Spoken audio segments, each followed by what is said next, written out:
Hi guys, this is Stephanie and welcome to my channel. Today is the Lantern Festival. I am so excited and also a little bit sad because as Chinese, Lantern Festival marks the end of our celebration of the Lunar New Year. Therefore, I have no excuses of having more Coca-Cola.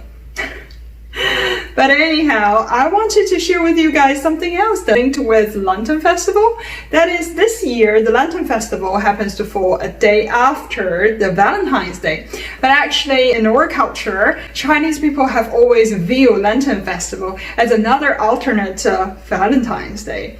Why? Because actually in the ancient times, if you are unmarried, you're not allowed to going outside your house and just meet or talk to random people, not to mention another single bachelor. However, on the Lantern's Day, everyone will go out to appreciate lanterns in the evening, and therefore it is also publicly recognized as a time of the date where the single ladies and the single men can mingle with each other. So actually in the ancient times, the young unmarried couples are all looking forward to Lantern's Day so that they can have a legit excuse to hang out together.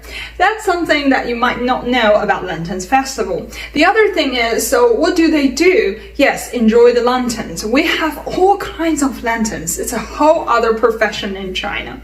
Besides that, the other thing that is renowned for this particular day is about dengmi. Dengmi. So deng means lantern. Oh, by the way, lantern is denglong. Okay, it's pronounced as denglong. So mi means puzzle. Yes. So we will have all kinds of puzzles written on the lanterns, and sometimes there are raffle draws, and sometimes it's just a small prize if you can solve that puzzle. And therefore, Lantern Festival has always been one of my favorite festivals growing up because my parents will take me to the community and appreciate the lanterns and try to solve the puzzles. It's always been a great experience for kiddos. I know if you live outside China, you might not have the opportunity to appreciate those lanterns, but when the pandemic ended, I welcome you all to visit China. If you liked today's video, feel free to subscribe and I'll see you next time. Bye bye.